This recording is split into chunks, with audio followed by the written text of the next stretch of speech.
The dust was the first thing Annabeth Miller remembered, and she suspected it would be the last. It was a fine, red powder that coated her tongue, settled in the folds of her simple calico dress, and filmed over the vast, indifferent sky. It was the taste of a debt being paid, her debt, though she had never borrowed a cent in her life.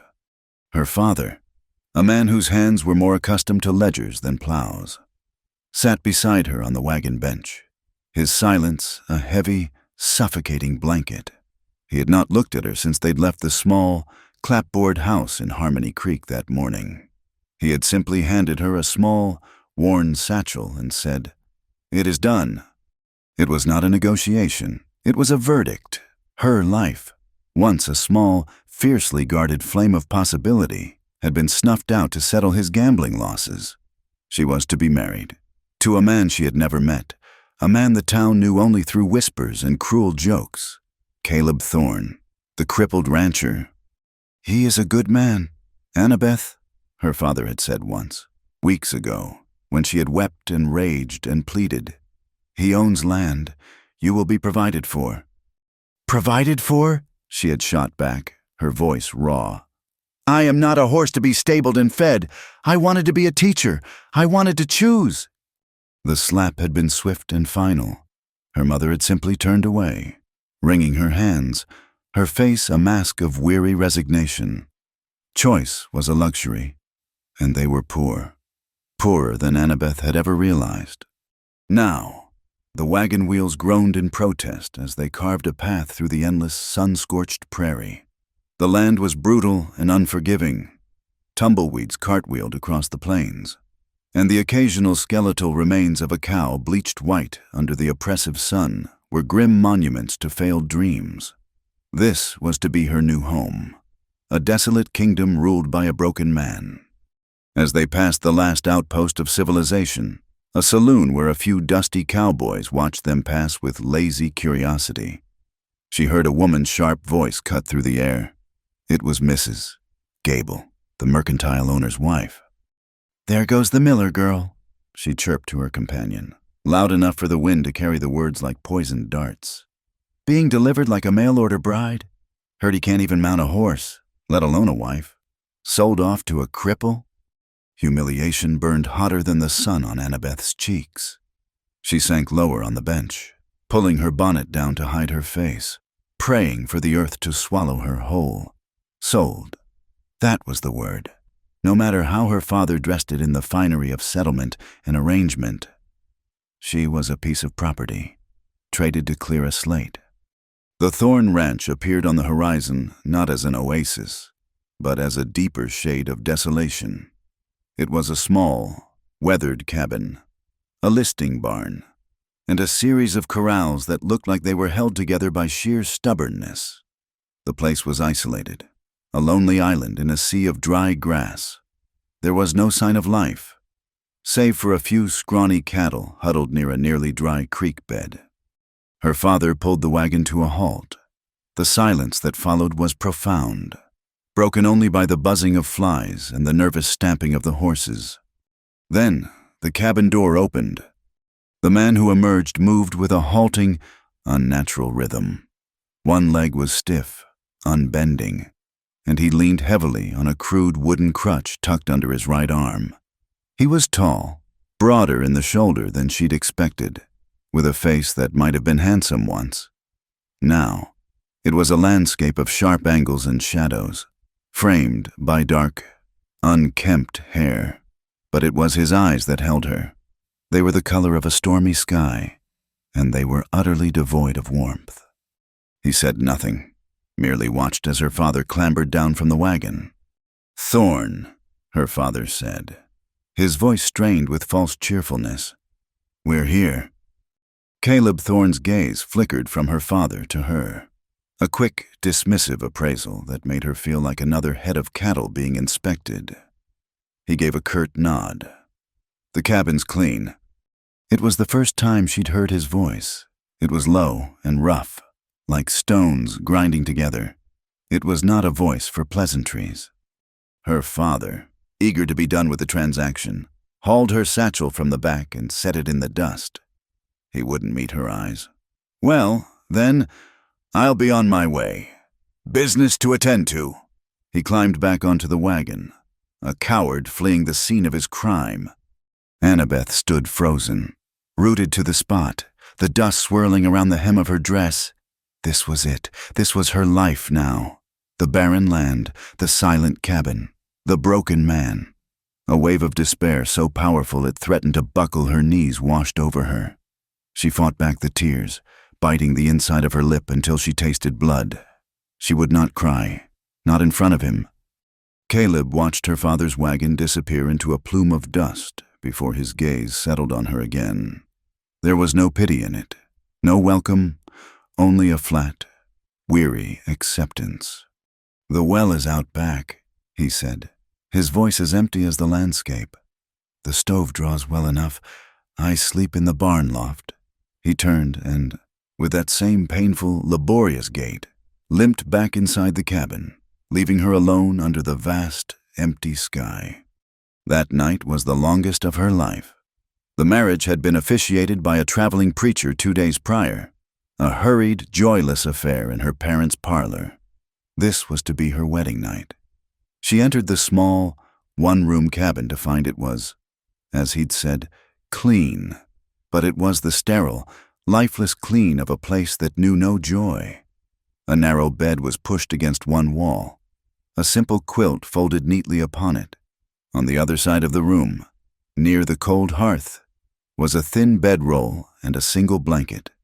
He did not come in. She heard the barn door creak open and shut. She was alone. She changed into her nightgown in the suffocating silence, her fingers fumbling with the buttons.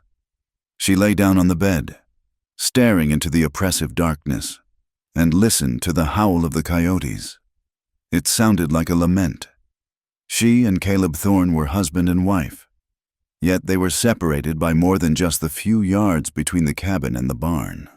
They were separated by a chasm of resentment, shame, and unspoken pain. Sleep did not come. The days that followed fell into a monotonous, silent routine.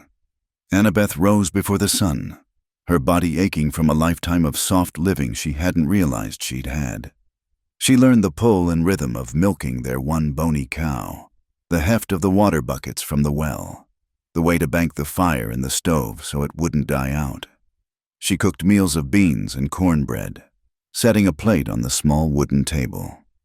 Caleb would come in from his work, eat without a word, his eyes fixed on his plate, and then leave. They were two ghosts haunting the same small space, their lives running on parallel tracks that never touched. She watched him from the cabin window. He was a relentless worker, his disability a constant, infuriating obstacle. He moved with a grim determination, mending fences, tending to the cattle, his body contorted in a permanent struggle against itself.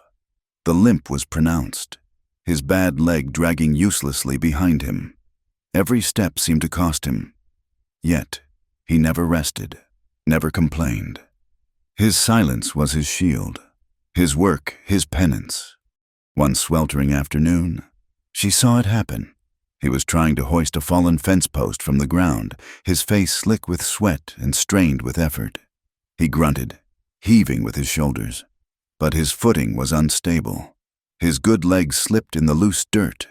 He went down hard, a strangled cry of pain torn from his throat. The post fell across his bad leg. Annabeth's heart leaped into her throat. For a moment, she did nothing, paralyzed. Then, instinct took over. She ran from the cabin, her skirts flying, her feet stumbling over the cracked earth. By the time she reached him, he had pushed the post away and was trying to sit up, his face pale and twisted in agony. A fresh gash on his shin was welling with dark blood, staining his dusty trousers. "Don't!" he rasped. Seeing her approach, he held up a hand, warding her off. "I'm fine." He wasn't fine. He was bleeding, and his hands were trembling. He tried to get to his feet, leaning on the fence, but his leg wouldn't hold him. He sank back to the ground, his head bowed in a mixture of pain and furious pride. Annabeth stood over him, her own hands trembling. She saw not the cripple the town mocked, but a man in profound, unrelenting pain. A flicker of something new sparked within her, eclipsing the resentment and disappointment. It was a raw, aching pity. She turned and ran back, not to the cabin, but towards the path leading to town. It was a long walk, but she didn't care. When she reached the mercantile, she moved with a purpose that surprised herself. While Mrs. Gable was distracted with another customer, Annabeth's hand darted out, snatching a small roll of clean bandages and a tin of antiseptic salve from a lower shelf, concealing them in the pocket of her apron. The guilt was a small, sharp sting, but the image of his bleeding leg was a fire. When she returned, breathless and dusty, he was gone from the field. She found him in the barn, sitting on a hay bale, trying clumsily to tie a dirty rag around the wound. She walked straight to him, her shadow falling over him. He looked up, his eyes narrowed with suspicion. "I told you to leave it," he said, his voice low and dangerous. Annabeth ignored him. She knelt in the dirt and straw in front of him, pulling the stolen supplies from her pocket. "This will get infected," she said, her own voice quiet but firm. She didn't look at his face, focusing instead on the ragged, dirty wound. Before he could protest again, she reached out and gently began to clean the gash with a corner of her apron dipped in water from her bucket. His entire body went rigid at her touch, a sharp intake of breath the only sound he made. He did not pull away. His muscles coiled under her touch, and for a moment, Annabeth thought he might shove her away. Instead, Caleb Thorne went unnaturally still, his breathing shallow. She worked quickly, her hands surprisingly steady as she cleaned the wound with the antiseptic salve that stung the air with its sharp, medicinal scent. She wrapped the clean bandage around his shin, securing it with a knot. The whole time, he watched her, his stormy eyes burning with an intensity that was more intimidating than any physical threat. When she was done, she sat back on her heels. The silence in the barn was thick with the smell of hay, dust, and his unspoken fury. "I don't need your pity," he finally bit out, the words laced with gravel and venom.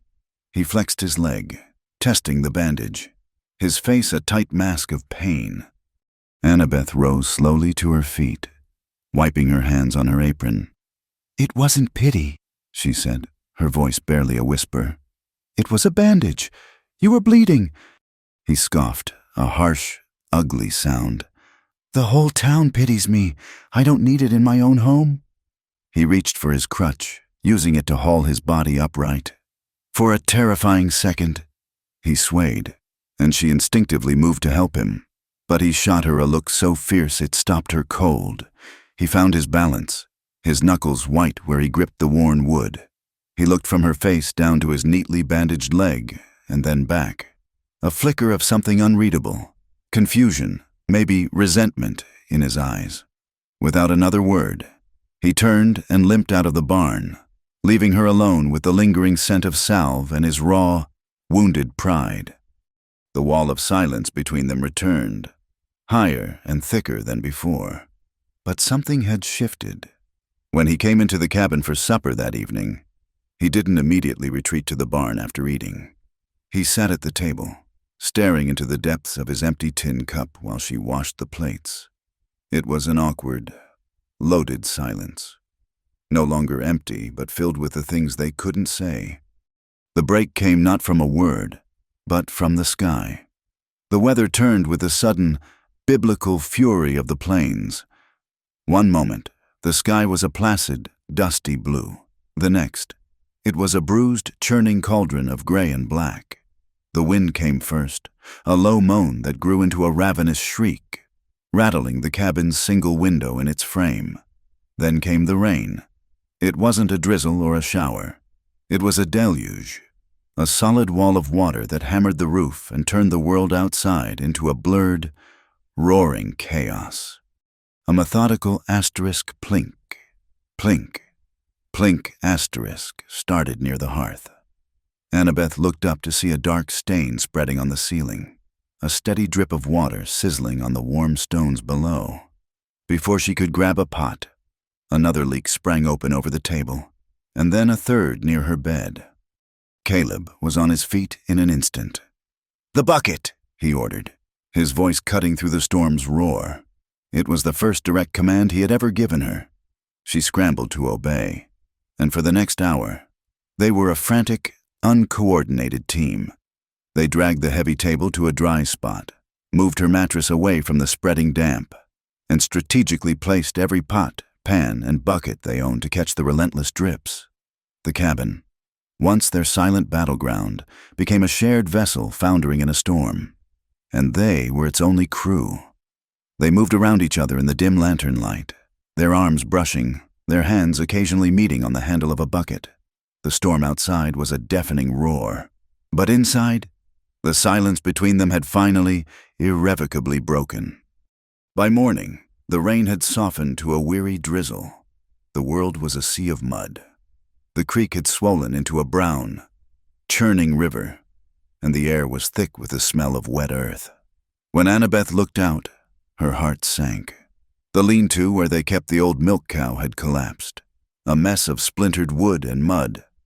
She pulled on a pair of Caleb's old boots that were much too big for her and waded out into the mire. She found him already there, grimly assessing the damage. The cow stood nearby, looking bewildered but unharmed. "The main posts rotted through," he said, not to her, but to the wreckage itself. "We can rebuild it," she heard herself say. He turned to look at her then, truly look at her, as if seeing her for the first time. She was standing ankle-deep in mud, her dress spattered and soaked, her hair plastered to her head.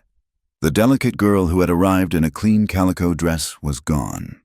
In her place was a woman who was no longer afraid of the dirt. He gave a slow, almost imperceptible nod. They worked all day, and the next, he showed her how to clear the wreckage, how to find the salvageable timber.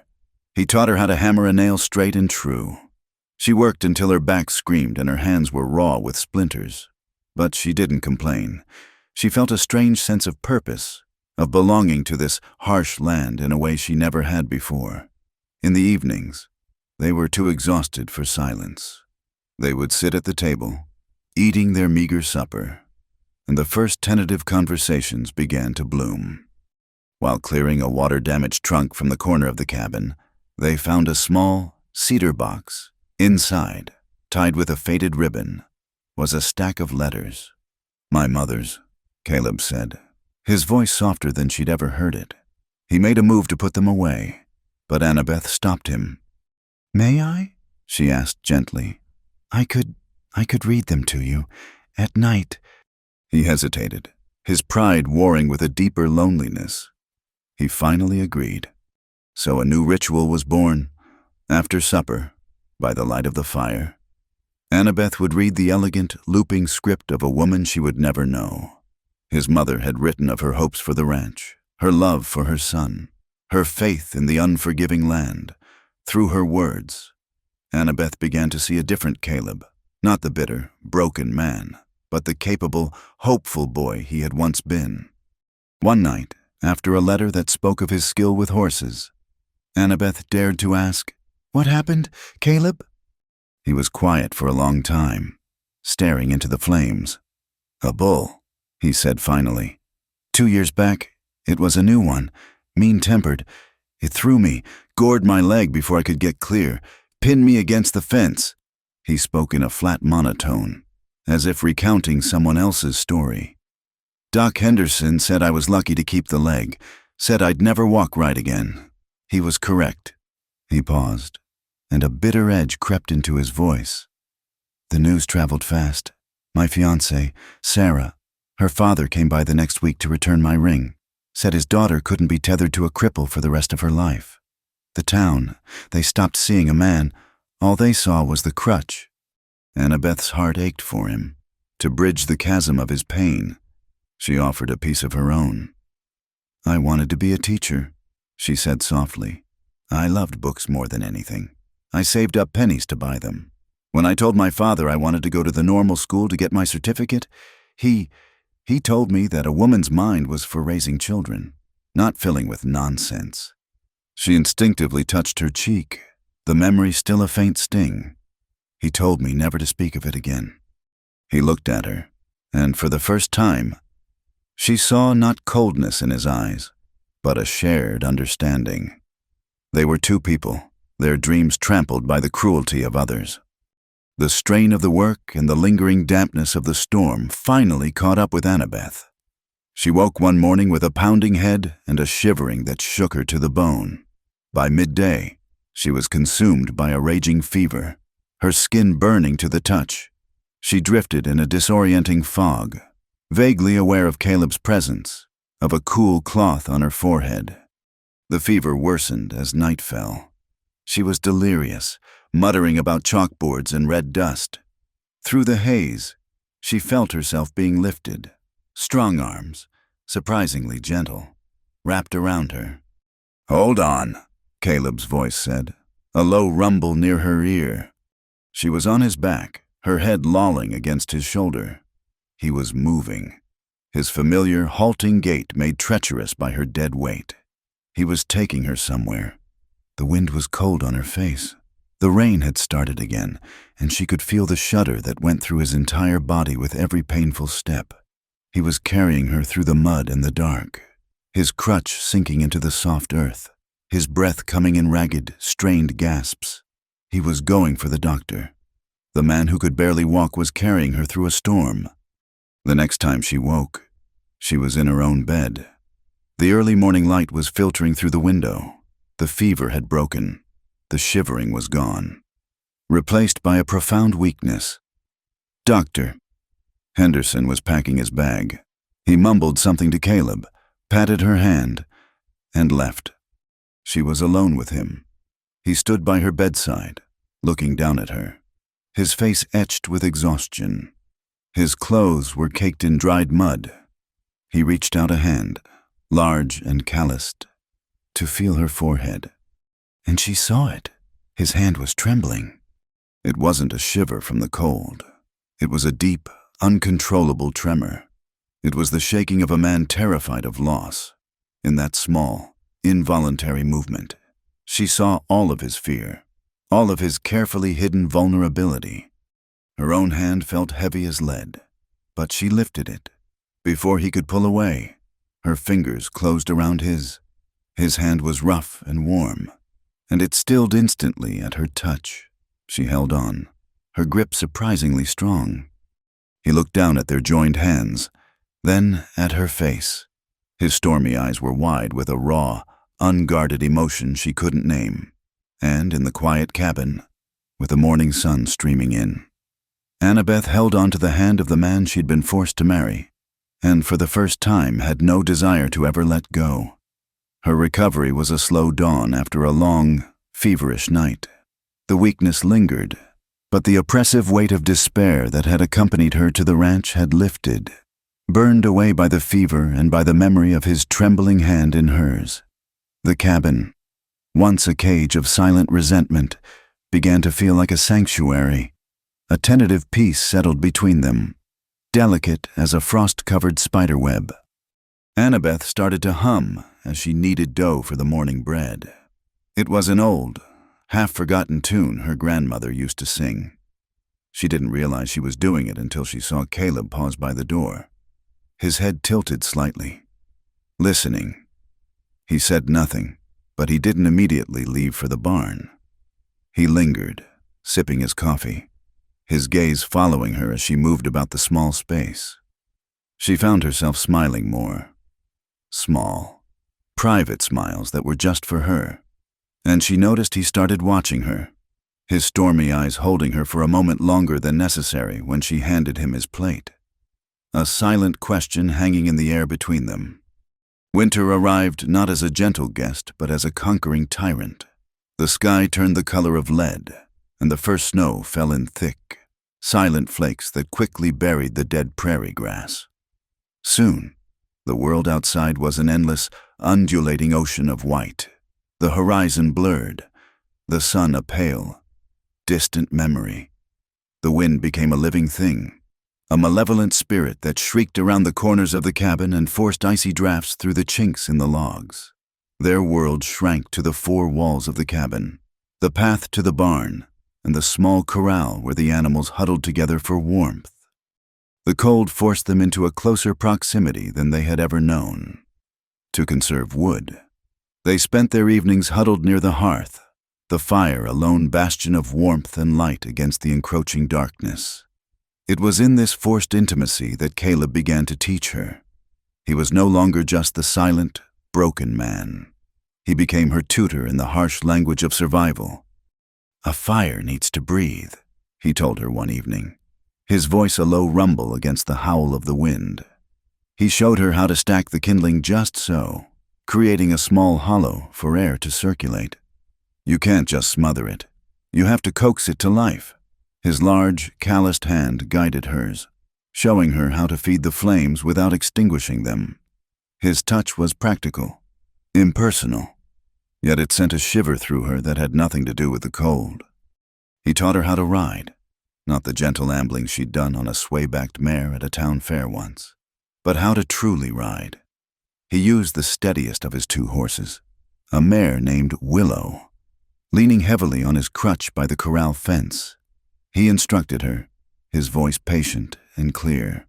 "Feel the horse beneath you. It's a partnership. You don't command it, you ask." He couldn't mount himself, but he saw everything, correcting the position of her hands on the reins, the balance of her weight in the saddle. The first time she rode out alone, a short distance across the snow-covered field, a profound sense of freedom washed over her. She was no longer just a prisoner of the cabin. She could move, she could explore. When she returned, her cheeks flushed with cold and exhilaration. She saw him watching from the barn door, and for the first time, she thought she saw a flicker of pride in his eyes. The most surprising lesson was the rifle. He brought the heavy Winchester down from its pegs over the hearth one afternoon. "You need to know," was all he said. Annabeth had never touched a firearm in her life. The cold, heavy steel felt alien and dangerous in her hands. He stood behind her, his body a solid wall of warmth against her back as he showed her how to hold it, how to brace it against her shoulder. "Don't fight the kick," he murmured, his breath stirring the loose strands of her hair. "Become part of it." His hand covered hers on the stock, his fingers guiding her thumb to the hammer. The contact was electric, sending a jolt through her entire body. When she finally fired at a distant fence post, the explosive crack made her jump, but the bullet struck wood.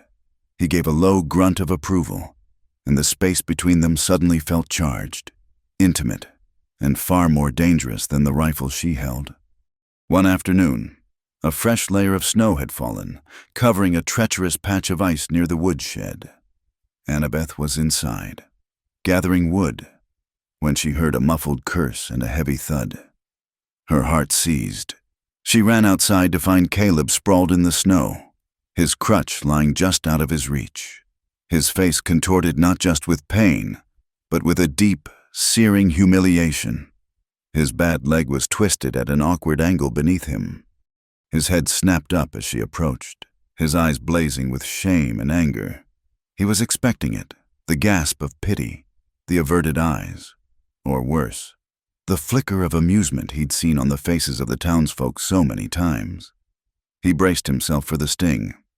Annabeth did none of those things. She walked calmly to his side, her expression serene. She didn't say, "Are you all right?" or offer a single word of pity. She simply knelt in the snow, picked up his crutch, and held it out to him. Then, she planted her own feet firmly and offered him her hand. "Here," she said, her voice steady. He stared at her hand for a long moment, then up at her face. He saw no laughter, no disgust. He saw only strength, offered freely and without judgment, slowly, hesitantly. He took her hand. His grip was powerful, hers surprisingly firm. With a collective grunt of effort, she leaned back, providing the anchor he needed to push himself up with his good leg. He stood, swaying for a moment, his weight heavy on her and the crutch. The pain in his leg was a sharp, biting thing, but the wound to his pride had, for the first time, been salved. "Thank you," he rasped, the words feeling inadequate. "The wood's getting wet," was all she said, turning back to the shed as if nothing had happened. That night, the atmosphere by the fire was different. The shared vulnerability had stripped away another layer of his armor. As Annabeth mended a tear in his shirt, he began to speak, his voice low, his eyes fixed on the dancing flames. He told her about Sarah, his former fiancée, in more detail this time. "She was the prettiest girl in Harmony Creek," he said, a ghost of a smile touching his lips. "Daughter of the blacksmith. We were to be married in the spring. I was building another room onto the cabin for us." He gestured vaguely into the dark corners of the room. "When I was hurt, I didn't see her for a week. I just lay in bed, staring at the ceiling, my leg on fire. Then her father came. Didn't even bring her with him. He just stood where you're sitting now and said a man who couldn't work his own land was no man at all. He said he wouldn't see his daughter shackled to half a husband." He fell silent, the crackling of the fire filling the space his words had left. "Half a husband," he repeated, the words tasting like ash. "That's what I am." Annabeth put down her sewing. She looked at him, at his strong shoulders, his capable hands, the deep lines of pain and resilience etched on his face. She saw nothing incomplete. The wind howled outside, a lonely, mournful sound. Inside, the fire popped, sending a shower of embers up the chimney.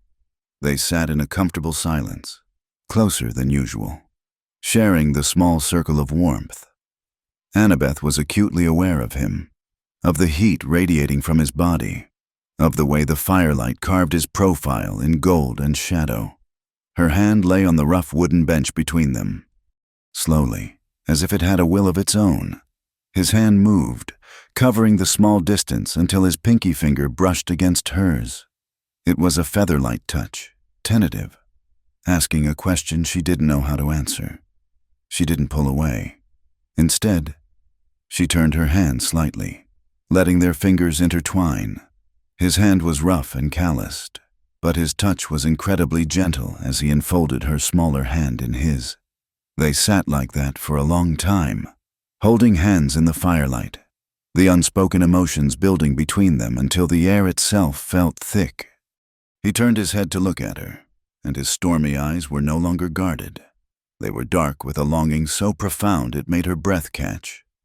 He leaned in, his movement slow, hesitant, giving her every opportunity to turn away. She didn't. She met him halfway, her eyes fluttering shut. His lips were chapped and firm, and the kiss was nothing like she'd ever imagined a kiss could be. It was timid at first, a gentle, questioning pressure, but beneath it was a world of suppressed loneliness, of years of unspoken pain and a desperate, aching need to be touched. It deepened, not with passion, but with a raw, soul-bearing honesty that stole the air from her lungs. It was a kiss that tasted of wood smoke, coffee, and a sorrow so deep it broke her heart. When he pulled back, his forehead rested against hers. His breath was ragged. "Annabeth," he whispered, her name a prayer on his lips. "I'm not worthy of you." The words were a confession of his deepest fear, the poison that had seeped into his soul. She could feel him beginning to pull away, to retreat back into his shell of self-loathing. She put her free hand on his cheek, her thumb stroking the rough stubble along his jaw, forcing him to look at her. She shook her head, her eyes clear and shining in the firelight. "Caleb," she said, her voice full of a conviction that came from the very core of her being. "Before I came here, no one ever asked me what I thought. No one ever cared what I dreamed of. They only saw a daughter, a debt to be paid." She leaned in, her lips barely an inch from his. "With you, I have never felt so seen, so heard." Her words were a balm on a wound Caleb hadn't known was still bleeding.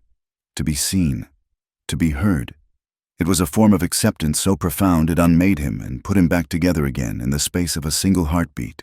The kiss had changed the air in the cabin, charging it with a new, Unspoken language, their relationship, once a barren landscape of necessity and silence, began to blossom with a tentative, fragile beauty. The change was in the small things.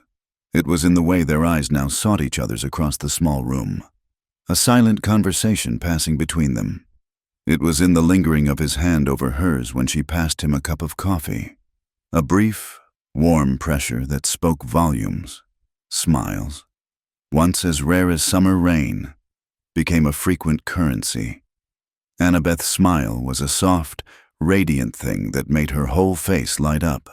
Caleb's was a rare, crooked quirk of his lips, but when it appeared, it felt like the sun breaking through a week of storm clouds. He was still a quiet man, his words carefully chosen, but his silence was no longer a wall. It was a comfortable space they could share.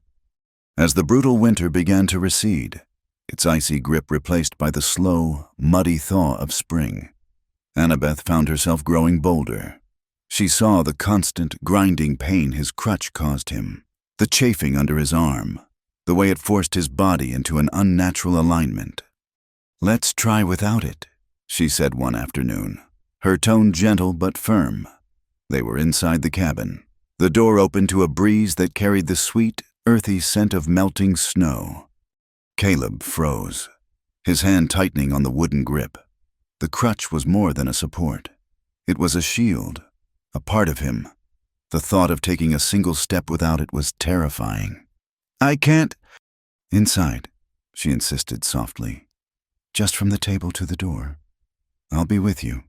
She stood before him, her small frame radiating a strength that defied its size. "Let me be your crutch, Caleb, just for a moment." He looked into her earnest, steady gaze and saw not pity, but belief. It was a terrifyingly potent thing. With a shaky breath, he nodded. He propped the crutch against the table. The absence of its familiar weight was immediately disorienting. He felt naked, unstable. Annabeth moved to his side, sliding her shoulder under his arm, her hand gripping his belt firmly. "Ready?" she whispered. He gritted his teeth and nodded. The first step was agony. Pain, sharp and electric, shot up his leg from his ankle to his hip. His entire body screamed in protest, every instinct telling him to stop. But then he felt her. She was a solid, unwavering presence beside him, her body taking on a portion of his weight, her strength flowing into him. For years, touch had been a source of either clinical assessment from the doctor or clumsy, pitying pats from townsfolk. It was a reminder of his brokenness. But Annabeth's touch was different. It was a quiet statement of partnership. The physical pain was still there, a hot, searing flame inside him. But for the first time, it was accompanied by an overwhelming sense of solace. Her hand on his back was not a gesture of pity. It was a gesture of solidarity. The warmth of her body pressed against his was a comfort so profound it almost brought him to his knees. It was as if her touch was telling his broken body that it was still worthy of being held, still worthy of support. With her beside him, he managed 3 agonizing, shuffling steps before his leg gave out. She held him, preventing his fall. And in that moment, the raw physical pain was eclipsed by a wave of gratitude so intense it left him breathless. Spring finally conquered the prairie. The vast ocean of white receded, revealing a carpet of new green shoots, patches of wildflowers. Blue bonnets and Indian paintbrushes appeared like colorful brushstrokes on a canvas.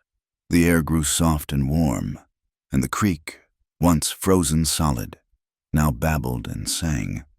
One evening, as a full moon rose in a violet sky, Caleb acted on an impulse he hadn't felt in years.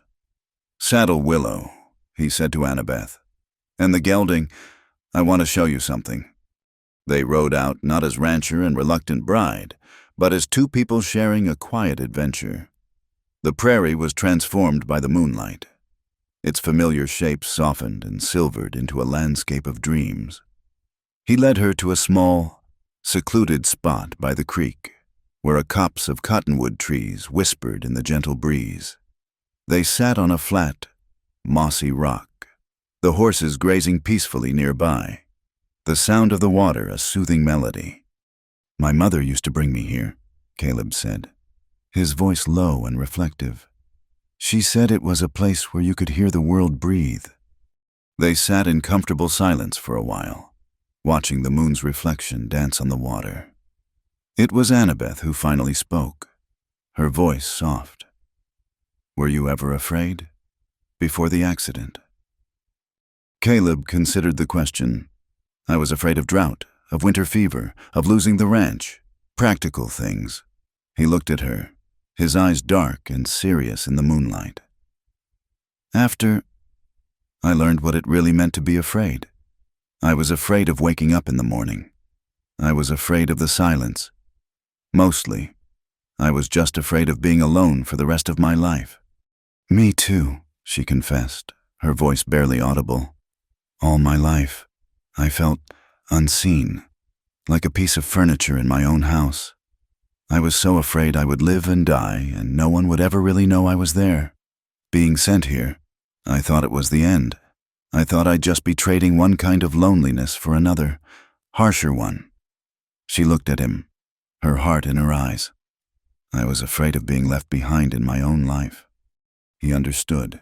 He had been left behind by his fiancée, by the town, by the life he was supposed to have. She had been left behind by her family, by her dreams. They were two sides of the same solitary coin.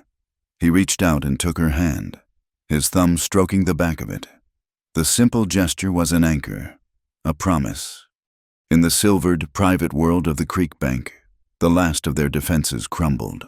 The air between them grew heavy, charged with all the unspoken words, all the pent-up longing of the past months. He leaned in and kissed her, and this time there was no hesitation. It was a kiss of deep, resonant certainty, a claiming. His hand moved from hers to cup her face, his touch both tender and desperate. She answered with a silent, fervent passion of her own, her arms wrapping around his neck, pulling him closer. This was not the cold, sterile cabin of their first night, but a world alive with the scent of damp earth and blooming flowers. It was a place of their own making, with a sense of reverence and clumsy, heart-pounding urgency. They moved from the rock to a soft patch of grass near the water's edge. Here, under the silent, watchful gaze of the moon, they crossed the final boundary. It was an act of profound discovery, a raw and beautiful collision of two lonely souls. It was the fierce, desperate undoing of years of solitude. For Caleb, it was a reclaiming of a part of himself he thought was dead and buried, an affirmation that he was not half a man, but whole. For Annabeth, it was a moment of being truly, completely seen, of being wanted not for what she represented, but for who she was. Their movements were at once awkward and perfectly in sync, a testament to their shared vulnerability and intense, unspoken connection. Afterward, they lay wrapped in each other's arms, their bodies still trembling, the sound of the creek and their own breathing the only sounds in the world, and for the first time since he was a boy who'd fallen from a tree. Caleb wept. The tears were not for the pain in his leg, but for the shattering relief in his heart. They were silent, hot tears of gratitude, of grief for the lonely years, and of a joy so fierce it was painful. He buried his face in her hair, his shoulders shaking with the force of his release. Annabeth held him tightly, stroking his back, whispering soft, soothing words. She felt not a single ounce of pity, only an overwhelming wave of love and a ferocious need to protect this man and his fragile, newly opened heart.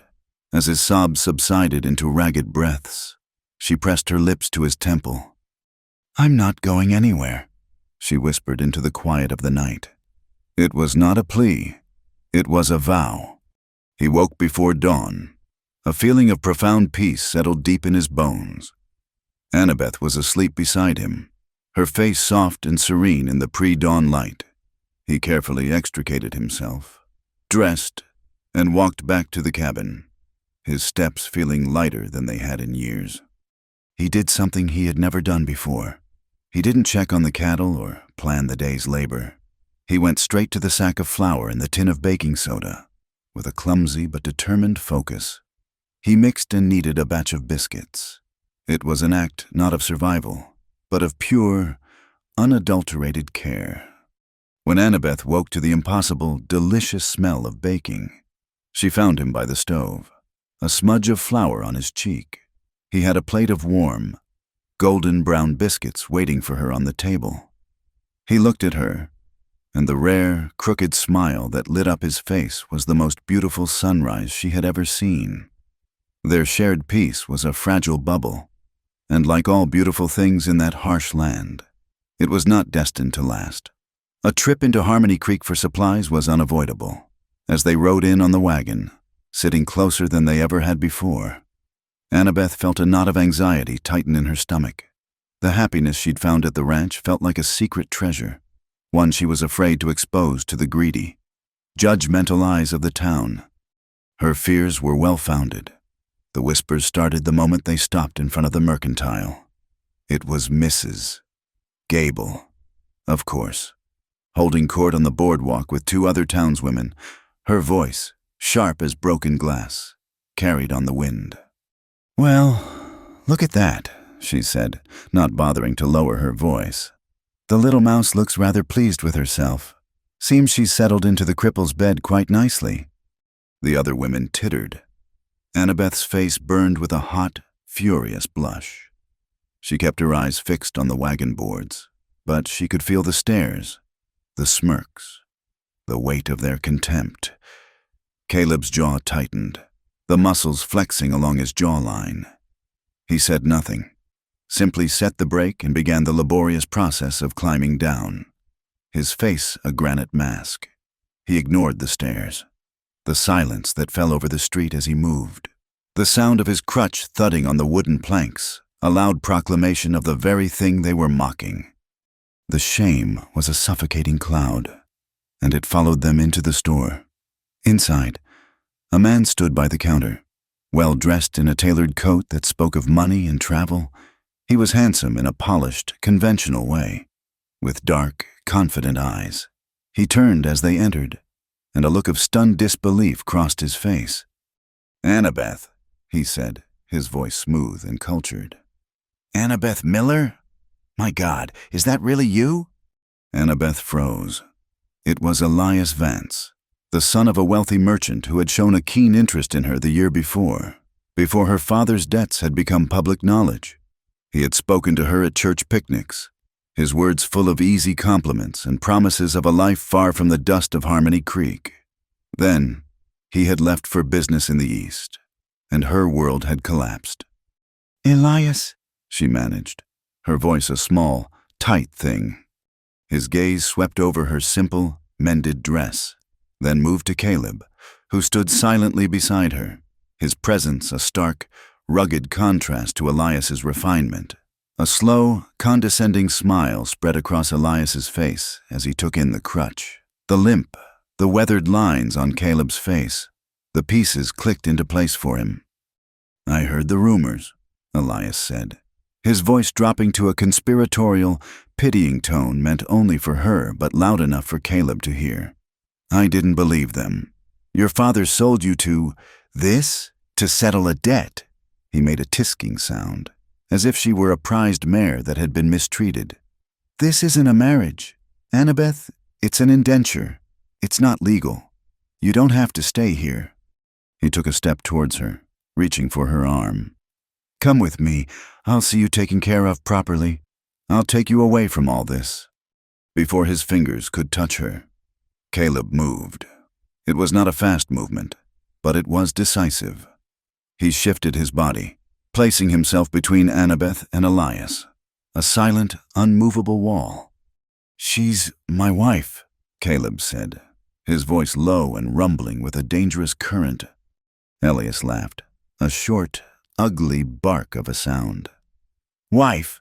You call this a marriage? Look at you. You can't even stand on your own 2 feet. What can you possibly offer a woman like her? You think she chose this? She chose you." He looked past Caleb to Annabeth. "Tell him, Annabeth, tell him you want to leave this Pathetic arrangement.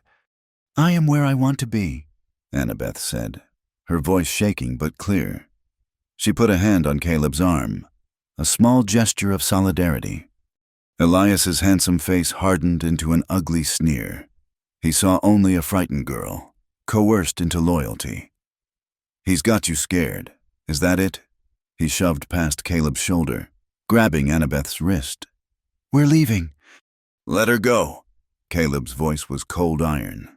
He dropped his crutch, a deliberate, shocking act, and grabbed Elias's shoulder with his free hand, spinning him around, for a moment, balanced precariously on his one good leg. Caleb was formidable. But it was only a moment. Elias was bigger, faster, and fueled by arrogant rage. He broke Caleb's grip with a contemptuous shrug. Don't touch me, you gimp! He spat. He shoved Caleb hard in the chest. Without the crutch to brace him, Caleb was hopelessly off balance. He stumbled backward, his bad leg collapsing under him, and went down in a heap on the dusty floorboards. A collective gasp went through the small crowd that had gathered to watch, followed by a few cruel snickers. The sight of Caleb on the floor, his face a mask of pain and utter humiliation, broke something inside Annabeth. The fear, the shame, it all burned away, replaced by a white-hot, protective fury. She wrenched her arm from Elias's grasp and threw herself between them, shielding Caleb's fallen body with her own. She turned on Elias, her eyes blazing. Get away from him! She shrieked, her voice raw and powerful.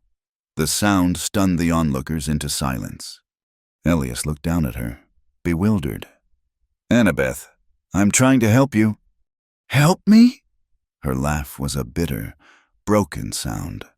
She rose to her feet, standing over her husband like a she-wolf guarding her mate.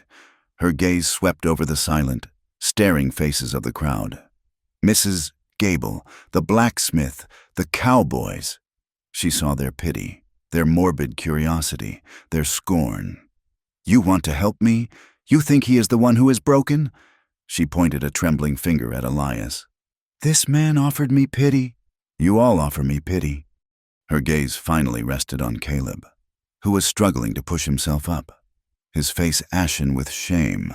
Her voice softened, but it carried through the silent store, filled with a fierce, unwavering conviction. This man, she said, her voice thick with emotion, offered me a home. He taught me how to be strong. He listens when I speak. He saw me when no one else did. She knelt beside him, ignoring the dirt and the stares, and helped him find his crutch. Then she stood again, facing them all, her chin held high. He is the kindest, most decent man I have ever known, and he is my husband. My husband. The ride back to the ranch was a journey through a wasteland of silence. The air in the wagon was thick with unspoken pain. Caleb stared straight ahead, his profile carved from stone, his hands gripping the reins so tightly his knuckles were white. Annabeth sat beside him, her own anger a cold, hard knot in her stomach. The humiliation clung to them like the dust of the road. When they arrived, he tended to the horses with a mechanical efficiency, every movement stiff and deliberate. Annabeth went inside the cabin, the silence pressing in on her, amplifying the echo of the snickers and Elias's cruel words. He finally came in as twilight bled across the sky. He didn't light a lamp. He just stood in the middle of the room, a large, wounded silhouette in the gloom. You should go, he said, his voice flat and devoid of all emotion. Annabeth's head snapped up. What? He was right, Caleb continued, his gaze fixed on some point beyond her on the far wall.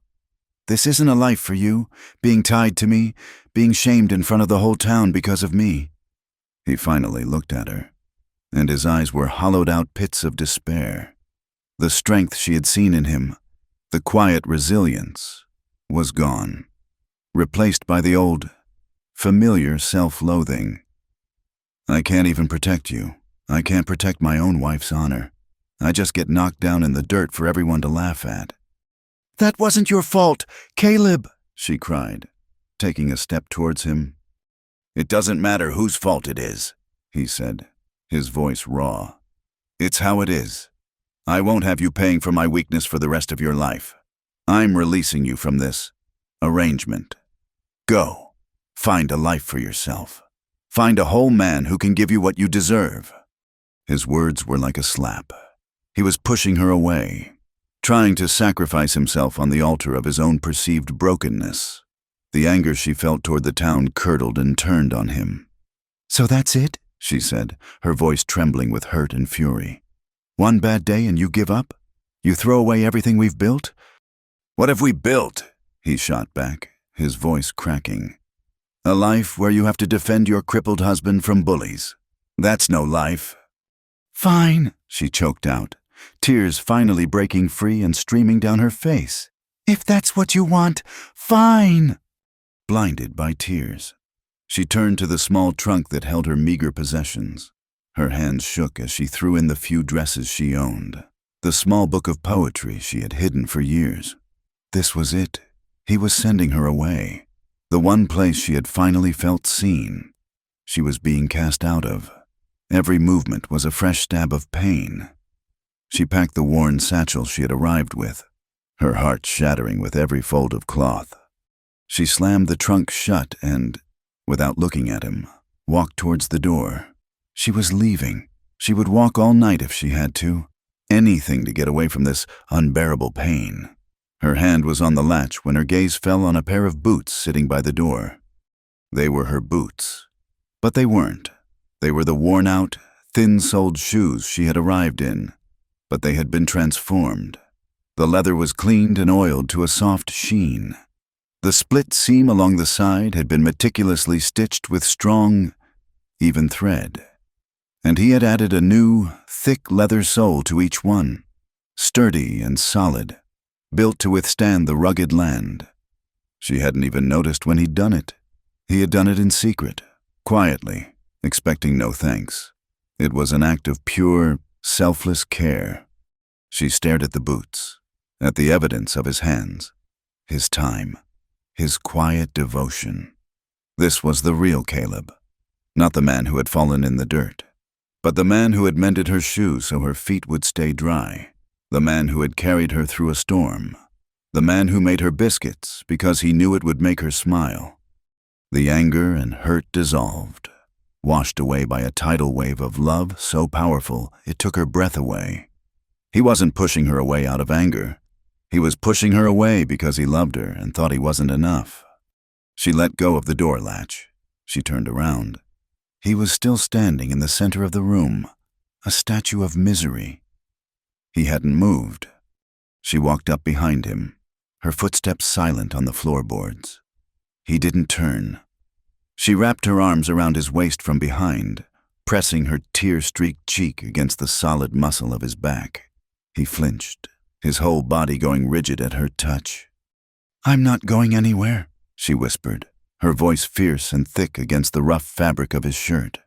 He tried to pull away, to break her hold, but she clung to him tighter, her anchor in the storm. "Don't you dare send me away." His words, and her refusal to leave, forged a new, unbreakable bond between them. But the world outside their small sanctuary was indifferent to matters of the heart. As spring bled into summer, the sky turned a hard, cloudless blue and stayed that way. The rain simply stopped. The drought was a slow, creeping thief.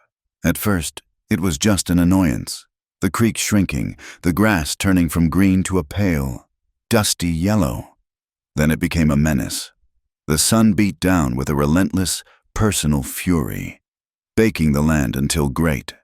Thirsty cracks appeared in the earth like open wounds. The air grew thick with a fine red dust that coated everything, turning the world a uniform, rust-colored hue. The sound of the wind was no longer a whisper. It was a dry, rasping sigh that promised only more heat, more dust. Their small herd of cattle suffered first. Their ribs began to show. Their movements became lethargic, and their lowing took on a desperate, mournful quality.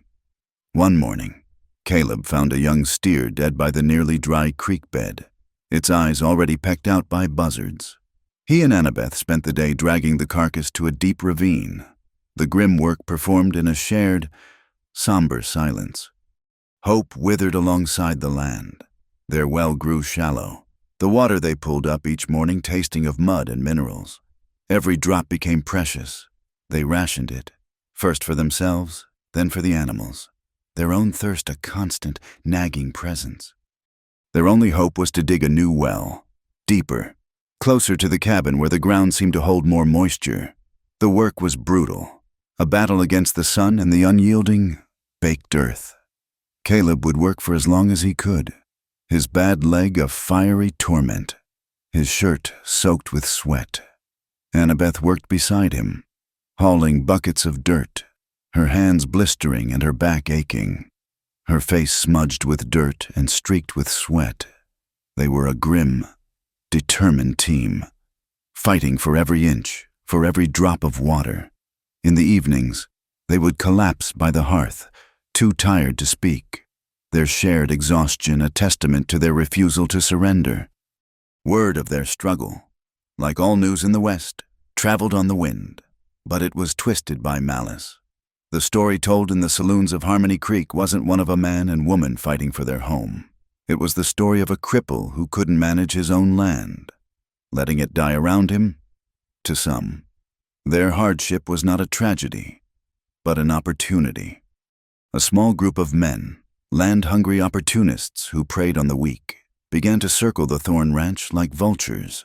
They were led by a man named Silas Blackwood, a rancher from the next county with a reputation for taking what he wanted. He saw a crippled man, a dying ranch, and a prime piece of land with a creek bed that would run full again. If only it would rain. He believed taking it would be as easy as kicking over an anthill. The first sign of trouble was a cut fence line, their remaining cattle scattered. The second was a dead horse, shot and left to rot in the sun. It was Caleb's gelding, the one he had taught Annabeth to ride. It was a message, a threat. That night, an unnatural quiet settled over the prairie. The cicadas were silent. The moon was a cold, silver disk in the sky, casting long, skeletal shadows. Caleb cleaned the Winchester rifle, his movements methodical and precise. He took out the second, older rifle, his father's, and showed Annabeth how to load it. "You'll stay inside," he said, his voice flat. "Bar the door. If they get past me, you use this. Don't hesitate." Annabeth looked at the rifle, then at his face, pale and grim in the lantern light. She shook her head. "No, Annabeth, this is not a discussion. You are not facing them alone," she said, her voice quiet but unyielding. "I will not hide while you stand guard. I will stand with you." He looked at her, ready to argue, but he saw the same unshakable resolve in her eyes that he had seen the day she'd refused to leave him. He knew it was useless. He gave a single sharp nod. They didn't have to wait long. The sound came first, the rhythmic, menacing thud of approaching horses. 4 of them. They stopped just beyond the light of the cabin, dark shapes on horseback, their faces obscured by shadows. "Thorn," a voice called out. "We've come to relieve you of your burden." Caleb stepped out onto the porch, his crutch under one arm. The Winchester held steady in his hands. Annabeth was a step behind him in the doorway, the second rifle clutched in her hands, her heart hammering against her ribs. "This is my land, Silas," Caleb said, his voice carrying clearly in the still night air. "You're not welcome here." One of the riders moved forward into the moonlight, and Caleb's breath caught in his throat.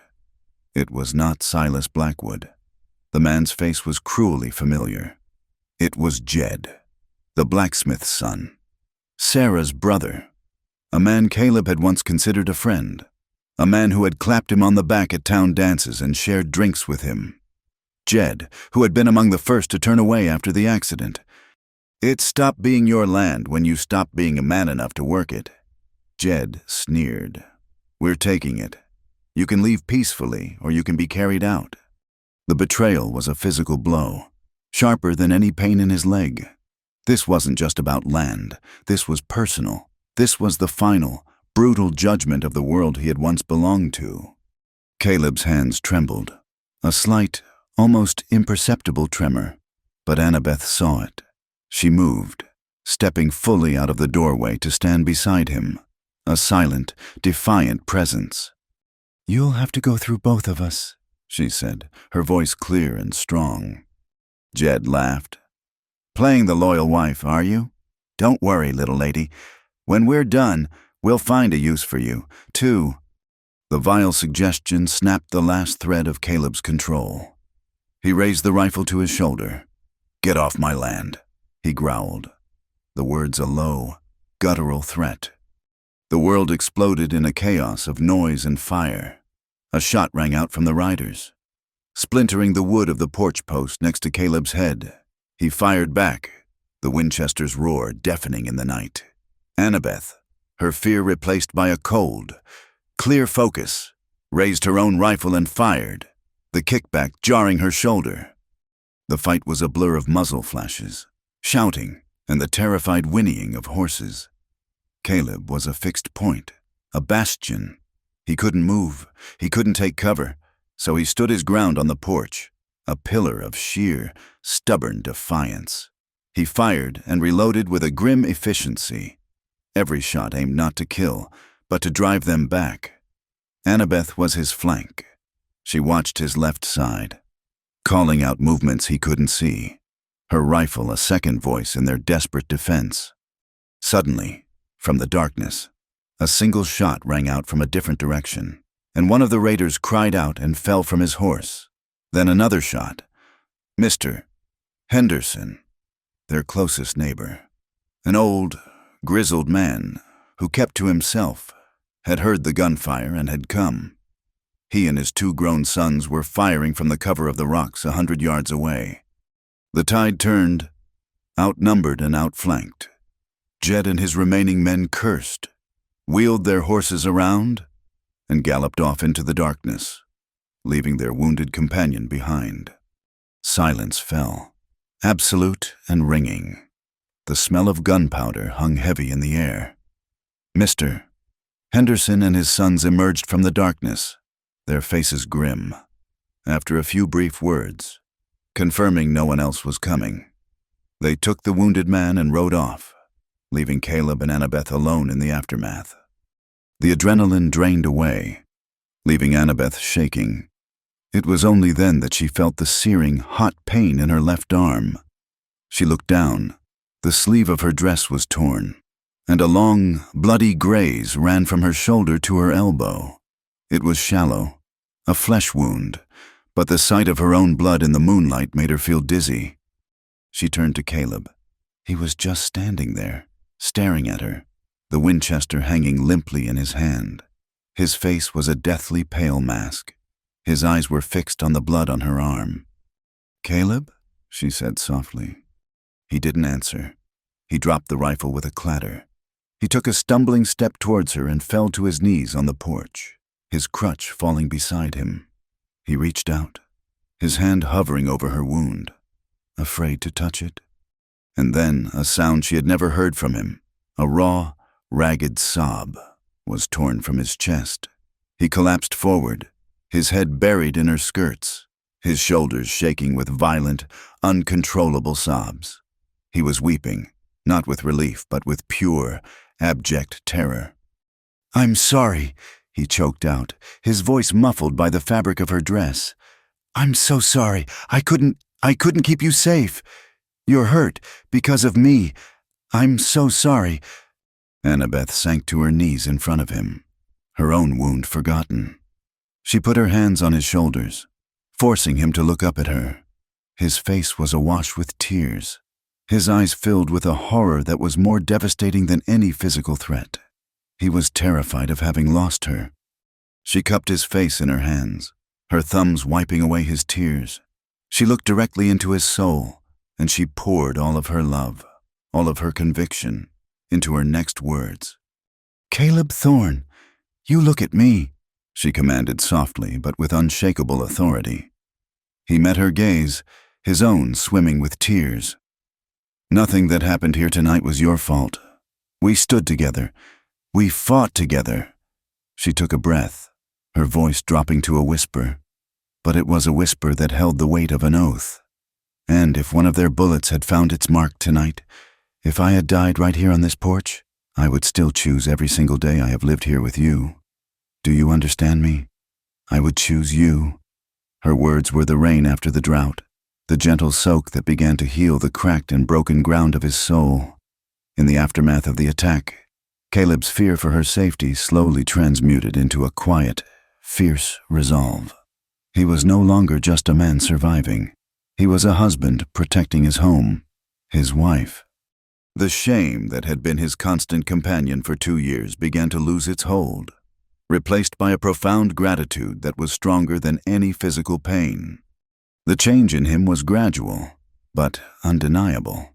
He still leaned on the crutch, but it became less of a symbol of his brokenness and more of a tool. He began to move with a renewed purpose, his back straighter, his gaze lifted from the ground to the horizon. Annabeth would watch him from the cabin, a warmth spreading through her chest as she saw him haul a bucket of water with one hand while balancing on the crutch, a task he'd have deemed impossible months before. The hollowed-out look in his eyes was gone, replaced by a clear, steady light. He was healing, from the inside out. Together, they began to rebuild. They mended the fences, their hammers echoing in a companionable rhythm. They repaired the porch post, the splintered wood a stark reminder of the night they had stood together against the darkness. They started digging the new well again. But this time, the work felt different. It was no longer a desperate struggle for survival, but a hopeful act of creation. They were building a future, their small ranch, once a place of isolation and whispered cruelties, began to transform. Mr. Henderson and his son started stopping by, not out of pity, but out of a gruff, newfound respect. They'd share a cup of coffee, discuss the weather, and offer a helping hand with a particularly heavy post. The Thorn Ranch was no longer an island. It was becoming part of a community. However small, it was a place where resilience was honored, a place where people could find help if they needed it. And then, as if the land itself was responding to their change of fortune, the sky broke. The rain came, not with the violence of the previous storm, but as a soft, steady, life-giving shower that lasted for 3 days. They stood on the porch, hand in hand, and simply watched it fall, the scent of the rain hitting the parched earth the sweetest perfume they had ever known. The prairie drank deeply, and in the weeks that followed, it was reborn. The cracked red earth vanished beneath a carpet of vibrant green. The creek began to flow again, its song returning to the quiet landscape. Wildflowers exploded in a riot of color, and the air hummed with the buzz of bees and the chirping of birds. Their small herd of cattle, supplemented by a few head purchased with the money from a good calf sale, grew fat and content. The land, like the 2 people who tended it, was scarred but alive, wild but full of a breathtaking, tenacious beauty. One afternoon, a buggy appeared on the horizon. It was a formal, respectable vehicle, and the man driving it was a stranger. He was an older gentleman with a kind, weathered face and intelligent eyes, dressed in the dark, sober suit of a man of the law. He introduced himself as Judge Miller, a circuit judge making his rounds. He had heard a garbled version of the attack in Harmony Creek and had come to take a formal deposition. He sat at their small cabin table, sipping the coffee Annabeth offered him, and listened. He didn't just listen to the facts of the raid, he listened to their story. He listened as Caleb, with a quiet dignity, explained how Annabeth had come to be his wife. He saw the way Annabeth's hand rested on her husband's arm, the way Caleb's eyes softened when he looked at her. He saw the mended porch post, the newly dug well, the life they were carving out of this unforgiving land. When they had finished, the judge was silent for a long moment, looking from one to the other. A slow, genuine smile spread across his face. "Mr. Thorne," he said, his voice warm with sincerity, In my profession, I am often called upon to legitimize contracts and settle disputes. Let me be unequivocally clear, so that no man like Mr. Vance can ever question it again. Your marriage is as legal and binding as any I have ever witnessed." He then looked at Annabeth, a gentle twinkle in his eye. "And in all my years of traveling this hard country, I've heard many stories. But I must say, yours is as beautiful as any fairy tale." His words were a final, official vindication. The last shadow of her father's transaction and Elias's scorn was banished by the light of the law. After the judge left, a new idea took root. "He said our marriage was legal," Caleb said that evening, as they sat on the porch watching the sunset paint the sky in hues of orange and purple. "But he didn't say it was right." Annabeth looked at him, confused. "What do you mean?" "It was right for my heart," he said, taking her hand. "But it was never consecrated. Not by us. It was a bargain made by other people. I want to make our own bargain. Annabeth, I want to marry you. Not because of a debt, not because of the law, but because my life began the day you decided to stay." And so they planned a wedding. It was a simple affair. Their only guests were the Hendersons, father and sons, who arrived scrubbed clean and looking slightly uncomfortable in their Sunday best. The preacher was a traveling minister, Mr. Henderson had brought with him an earnest young man with a kind face. Their church was the open prairie, under the vast, benevolent sky. Their altar was the ancient cottonwood tree by the creek where they had first truly found each other. For her wedding dress, Annabeth did not want anything new. She took out the simple calico dress she had arrived in, the one she had worn when she first laid eyes on this land and this man. Her heart full of despair. It was faded from the sun and the washings. There was a small, neat patch on the sleeve where it had been torn during the raid. It was a map of her journey. She washed and pressed it, and when she put it on, she did not see a garment of shame. She saw a symbol of her own resilience.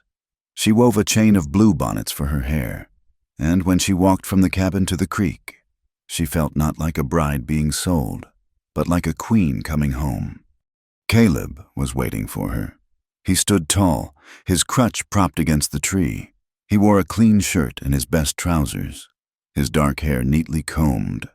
When he saw her approaching, a look of such profound love and awe crossed his face that it made her breath catch. The young preacher spoke of love and partnership, his words sincere and heartfelt.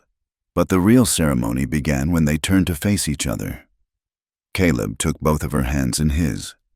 "I don't have much to offer," he began, his voice thick with emotion but steady. "Just this land, and my hands, and my heart. For a long time, I thought all of it was cursed. I thought my body was a prison and my life was a punishment." His gaze held hers, a world of gratitude in their stormy depths. "But then you touched me. You bandaged my leg. You took my hand in a fever. You stood beside me in a fight. You touched me, and I came back to life." He squeezed her hands. "Annabeth Miller, you are the best and truest part of me. I vow to love you, to honor you, and to spend the rest of my days being worthy of the gift you have given me." When it was her turn, Annabeth's heart was too full for practiced words. "Caleb Thorne," she said, her voice clear and ringing in the quiet air. "You gave me a home when I had none. You taught me to be brave. You saw a person when everyone else saw a debt. I came to this place with a frozen heart, and you, with your quiet strength and your gentle hands, thought it. I choose you. Today, and every day for the rest of my life, I will choose you." That evening, as twilight settled, Mr. Henderson produced a worn fiddle from his wagon. He began to play a slow, sweet melody, a simple country waltz. Caleb turned to Annabeth, a question in his eyes. She smiled, a radiant, tear-bright smile, and nodded. He took her in his arms. He couldn't discard the crutch, but it no longer mattered. She was his balance, He rested his weight on his good leg, and she moved with him, her body a perfect complement to his. They didn't spin or twirl, they simply swayed, a slow, graceful turning in the center of the vast, darkening prairie. Their foreheads pressed together. No one was watching the crutch. No one remembered the limp. There was only the sound of the fiddle, the whisper of the wind in the grass, and the two of them, a single, whole silhouette against the rising moon, their gazes locked, their hearts beating in the same perfect rhythm. The years that followed were etched not in hardship, but in the steady, quiet rhythm of a life being built. The ranch flourished, a testament to their shared labor. The small cabin gained a new room, built by Caleb and Mr. Henderson. The wood smelling of fresh pine and promise. The herd grew, their brand becoming a mark of quality and resilience. The saplings Caleb and Annabeth had planted by the creek grew into sturdy young trees, their leaves whispering stories to the wind. Time softened the sharp edges of their past, weaving their lives together so tightly they could no longer remember a time when they had been separate threads. One spring, the circuit judge, now a fond friend who made a point to stop by on his travels, brought them a child. She was a small, silent girl of about 6, with wide, haunted eyes and a tangled mop of hair the color of straw. Her name was Lily. Her parents had been lost to winter fever on the trail west, and their wagon had been found abandoned. She was an orphan, a piece of human driftwood cast up on the shores of the prairie. Like Annabeth, she had been deemed a burden to be settled. Lily arrived at the ranch mute and terrified, flinching from every touch, expecting every hand to be raised in anger. Annabeth saw in the child's fearful eyes a reflection of her own past self, the girl who felt unseen, unheard, and unwanted. She did not press. She and Caleb simply made a space for Lily, a small bed in the new room, a place at their table. They moved around her with a gentle, patient quiet, offering warmth without demand. It was Caleb who broke through the child's wall of silence. He spent an afternoon in the barn, his hands, now skilled with a whittling knife, carving a small, detailed horse from a block of cottonwood. He didn't offer it to her directly. He just left it on the porch railing where she would see it. The next morning, it was gone. Later that day, Annabeth saw Lily in the shade of the barn, whispering to the small wooden horse. Her first words on the ranch spoken not to a person, but to a gift born of quiet kindness. Slowly, Lily began to unfold, a frightened blossom turning its face to a gentle sun. She started following Caleb as he did his chores, a small, silent shadow. She would sit for hours watching Annabeth in the garden or kneading bread. And one evening, as the three of them sat on the porch watching the fireflies begin their nightly dance, she finally asked the question that had been hovering in her mind. "Why does Mr. Caleb walk like that?" she asked, her voice small but clear.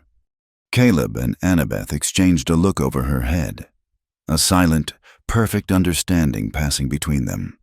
This was not a moment for secrets or fairy tales. This was a moment for the truth. So they told her their story. They sat on the steps of the porch that had been their fortress, the sky turning a soft, bruised purple above them. And they shared the tale of their beginning. They spoke not of bitterness or blame, but of the facts, plain and simple, like the stones of the earth. "A long time ago," Annabeth began, her arm around Lily's small shoulders, "I was a very lonely young woman, and my family sent me here to marry Mr. Caleb. Even though we had never met, it was a bargain to pay a debt. And I," Caleb added, his voice a low, gentle rumble, "was a very lonely man. I had been hurt in an accident, and my leg was badly broken.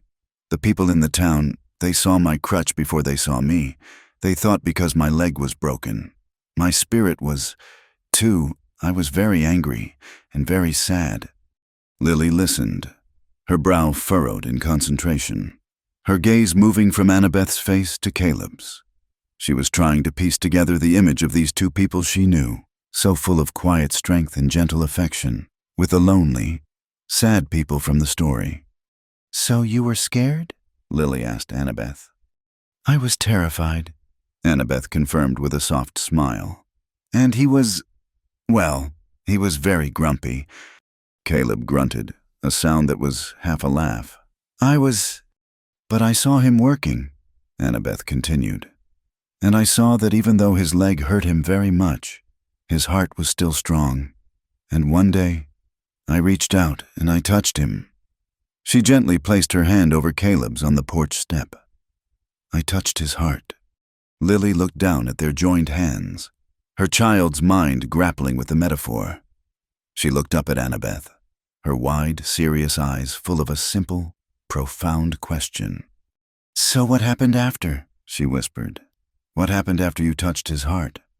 A slow, radiant smile spread across Annabeth's face.